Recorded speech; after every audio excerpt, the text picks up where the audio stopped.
Halo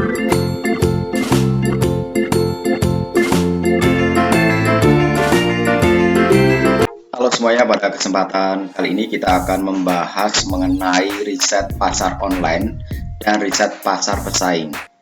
Nah, sebelum kalian menyimak materi ini, jangan lupa untuk selalu like, comment, share, dan klik tombol subscribe serta klik tombol loncengnya. Nah, pada awalan ini saya akan menjelaskan tentang market research atau riset pasar. Nah, riset pasar adalah teknik yang digunakan pebisnis untuk mengumpulkan dan menganalisis data atau informasi yang berguna untuk bisnisnya.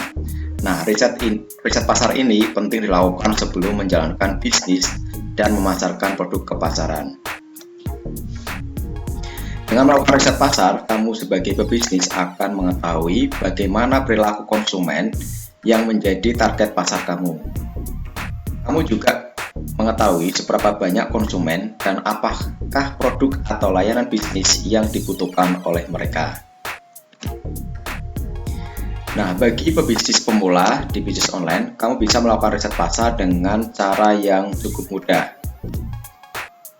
Kamu dapat melakukan riset sendiri dengan menghubungkan atau bertemu langsung dengan sejumlah orang yang menjadi calon konsumen potensial di bisnis kamu. Nah, cara melakukan riset ke konsumen yang bisa kalian lakukan.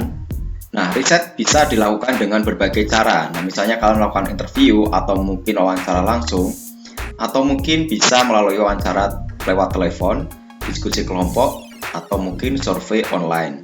Nah, paling mudah adalah dengan menyebarkan survei online menggunakan tool atau alat seperti SurveyMonkey, kemudian ada Google Form, Wufo, dan lain-lainnya.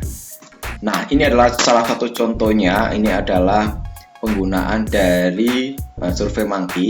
Di sini kalian bisa memberikan beberapa kuesioner atau angket pertanyaan yang bisa kalian buat berdasarkan apa yang kalian inginkan ya untuk meriset produk yang kalian jual.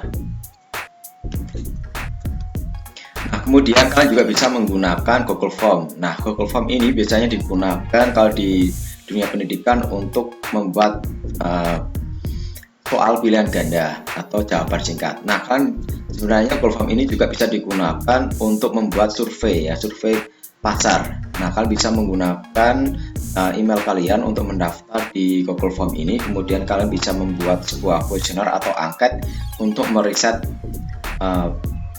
produk yang kalian jual. Nah, selain itu juga ada Wufo. Di sini Wufo juga bisa digunakan sama dengan kayak SurveyMonkey atau mungkin Google Form. Ini bisa kalian gunakan untuk melakukan kegiatan survei pasar ya. Nah, tawarkan produk dan layanan kamu ke target pasar. Nah, guna menguji coba produk dan layanan, kamu bisa menawarkan dan menunjukkan langsung ke target pasar saat melakukan survei. Misalnya dengan mempresentasikan website toko online kamu dan produk yang dijual. Nah, ini adalah contoh dari kuesioner atau angket riset pasar.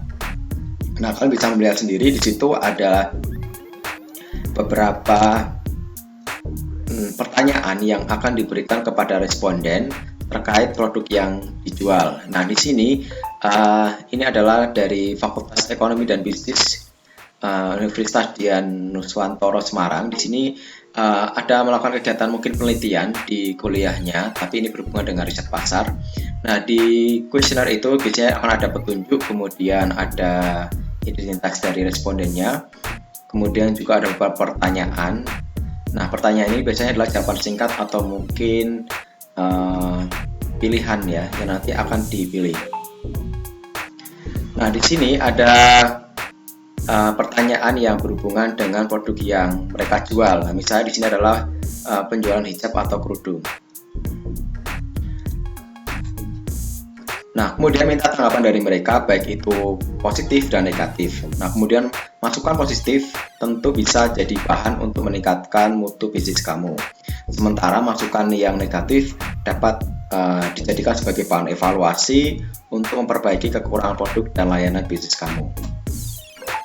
Nah, selanjutnya kita akan membahas tentang riset pasar pesaing. Selain melakukan riset terhadap konsumen, kamu juga perlu mencari tahu kondisi pasar dan kompetitor. Nah, temukan tantangan atau ancaman dalam bisnis online yang kamu jalankan. Nah, data-data nama kompetitor atau pesaing, jenis pemasaran yang mereka lakukan, dan beberapa harga yang ditetapkan mereka itu juga perlu kalian analisis ya, kalian amati kemudian kalian analisis ya, dari kompetitornya, pesaingnya siapa saja, kemudian jenis pemasaran yang mereka lakukan itu seperti apa. Misalnya menggunakan sekarang teknik online atau mungkin offline yang mereka terapkan, itu kalian harus benar-benar mencermati strategi yang mereka lakukan. Kemudian juga penetapan harga ini juga perlu kalian pahami, apakah mereka menjual harga dengan harga yang di bawah harga pasar atau mungkin mereka menggunakan beberapa teknik penjualan diskon atau mungkin pemberian kupon dan sebagainya. Nah, cara termudah untuk melakukan riset pasar adalah dengan melakukan googling ya, menggunakan kata kunci di Google. Nah, kan bisa menggunakan teknik ini, yaitu menggunakan teknik SEO ya, atau Search Engine Optimization. Jadi kalian bisa mengklik di situ, nanti akan menemukan beberapa hal yang bisa kalian riset mengenai pesaing kalian. Nah, bagi pebisnis pemula, kamu harus menerapkan riset tersebut, karena informasi yang kamu dapatkan akan berguna untuk menyiapkan rencana pemasaran yang tepat. Nah, perusahaan ini juga melakukan fitur di Google Trends ya. Jadi kalian bisa melihat di Google Trends, di bawahnya Google itu ada salah satu situs Google Trends yang berfungsi sebagai mesin pencari dari suatu hal yang tren alias banyak dicari orang melalui mesin pencari. Nah, ini adalah sebuah situs, yaitu adalah Google Trends yang bisa kalian gunakan untuk melakukan kegiatan riset pasar. Nah, ini adalah tampilan dari Google Trends. Kalian bisa melihat beberapa traffic dari perjalanan orang-orang yang mencari kata kunci di Google Trends ya. Nah, ini akan berhubungan dengan produk yang akan kalian jual.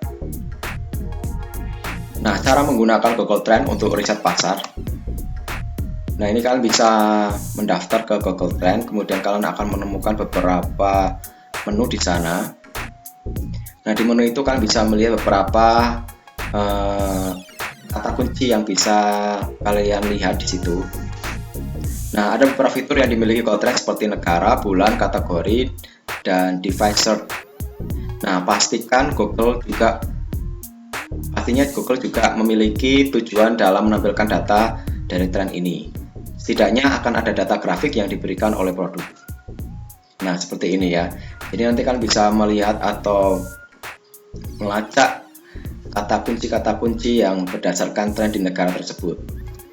Nah, pada bagian halaman depan akan berubah sesuai dengan topik yang banyak diakses di suatu negara. Anda akan dapat mencari informasi tren dari suatu topik tertentu dengan menggunakan bagian pencarian di produk Google tersebut. Nah, contohnya adalah topik digital marketing. Di Google Trends langsung akan memberikan informasi seputar digital marketing yang sedang banyak dicari orang berdasarkan grafik bulanannya. Nah, ini adalah grafik dari tren digital marketing yang dicari orang. Nah, setiap tahun, setiap bulan, atau mungkin setiap hari itu akan ada peningkatan dan juga akan ada penurunan. Nah, bahkan dari Anda akan dapat mengetahui secara spesifik dari mana atau di wilayah apa tren tersebut banyak dicari. Biasanya informasi tren tersebut datang dari kota-kota besar yang ada di Indonesia. Hal itu lebih disebabkan oleh ada banyak masyarakat yang sudah mengakses ya internet. Kemudian fitur dari produk Google yang satu ini juga bisa dimanfaatkan oleh para YouTuber untuk riset keyword. Nah, ini seperti ini ya. Ini adalah kita mencari trendsnya kata mukbang. Nah, di sini bisa terlihat beberapa trennya mengalami peningkatan dan juga penurunan ya. Nah, setelah Anda klik search, maka Google Trends akan memberikan Anda data mengenai pencarian di YouTube. Anda akan dapat melihat grafik tren hasil pencarian dari penelusuran tentang YouTube ini.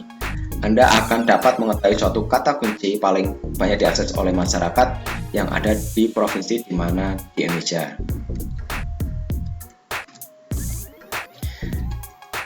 Nah, itu saja yang bisa saya sampaikan. Semoga materi ini bermanfaat bagi kalian. Jangan